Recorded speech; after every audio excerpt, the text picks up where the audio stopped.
You want to learn to cook, but there are many videos, millions actually, and many recipes that would show you how to make a specific dish, but they don't tell you how to actually learn to cook well for yourself. So you may have scattered pieces of the puzzle, you don't really have the actual puzzle.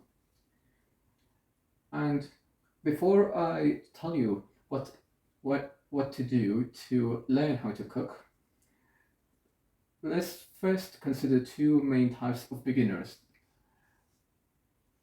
one of which you may be when you're trying to learn how to do it.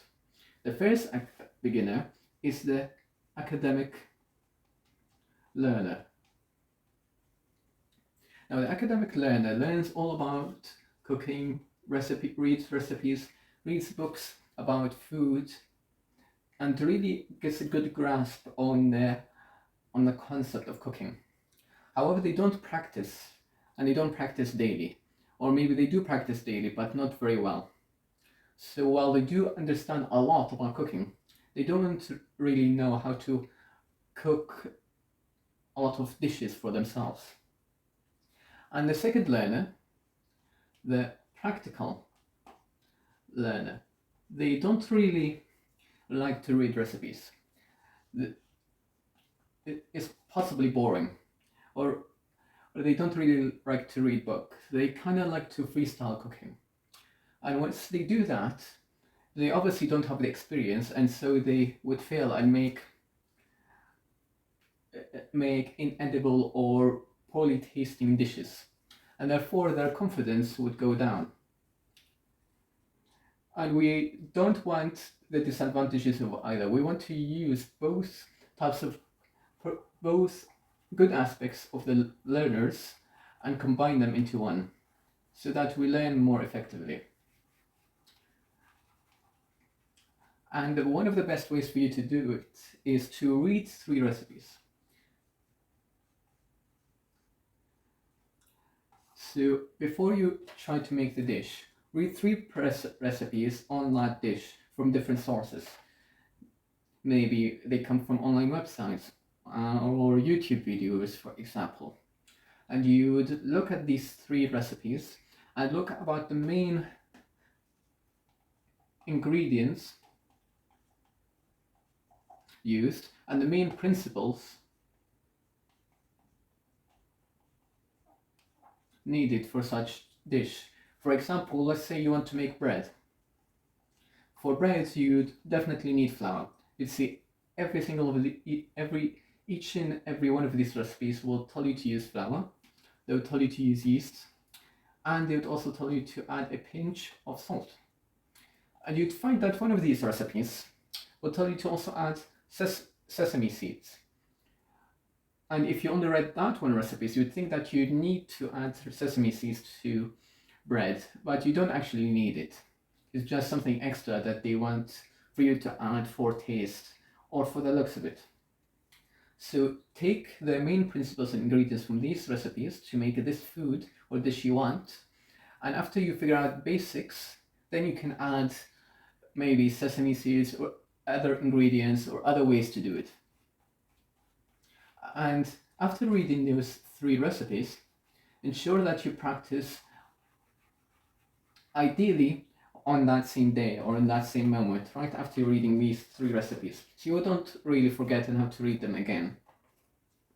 And you may ask yourself, so what food should I choose? What type of dish shall I make? Well, you need to consider 3 different aspects. Of course, that's assuming that you want to be more of a home cook, at least to start with. The first aspect is difficulty. Now, the best type of dishes that you should start with are the easier and more basic ones, as firstly you'd more likely to remember it,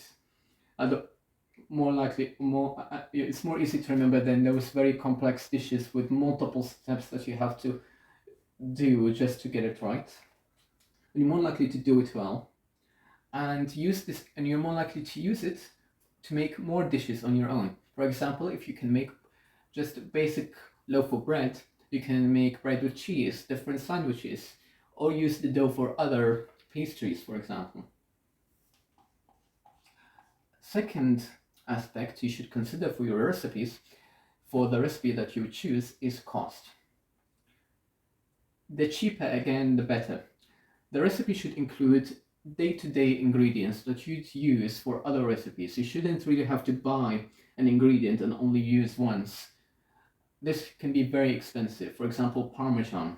Don't really start with recipes that require that. Start with recipes that require tomatoes or tomato puree or flour or those general vegetables that everyone should have, like onions and garlic. Because cooking should be more cost effective and cheaper than going out and eating sandwiches. You shouldn't really sacrifice too much money for cooking. And finally, you need to consider usefulness. And what do I mean by usefulness? Well, think of a specific dish that is very niche and very, I guess, fancy, like a specific type of pudding. Would you make it every day? Not really. Would you make it every other day? Not really. Maybe you make it once every few weeks. Now, this dish you'd most likely forget and have to look again at the recipes over and over again. And as a beginner, this may seem demoralizing, and it may not be that useful. You're not going to live on this fancy pudding, for example. What you should really look for is recipes for dishes that are very filling and you need to make every day, or you want to make every day. For example, chicken and rice with roasted vegetables or pasta. Those are you're gonna definitely remember because you'd need. They're gonna be very useful for you. And finally, like any other opportunities to learn, such as engineering, programming, you'd need some sort of teacher. And the teacher I'm going to be telling you about is not some specific course or a specific person, but it's a concept, necessity. Now, what do I mean by necessity? Well, I want you to imagine two different types of people.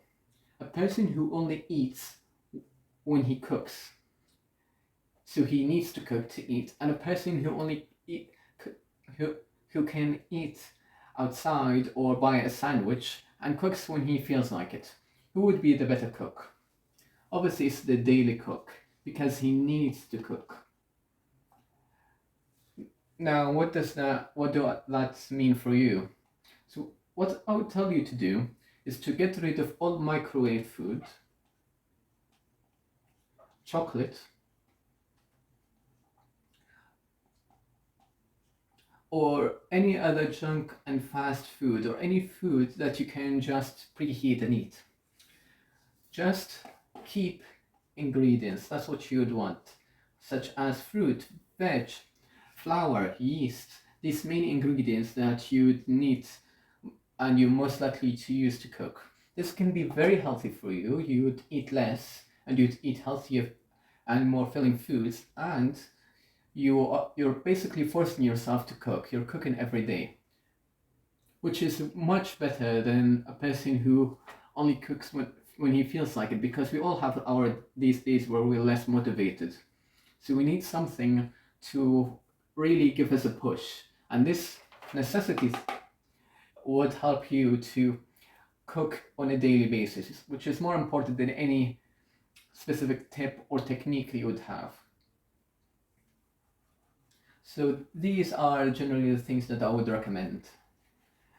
Try to use these and try to incorporate these techniques in your day-to-day life and see how it works for you, and even write it in the comments if you feel like it has worked or if you feel like it hasn't been that useful.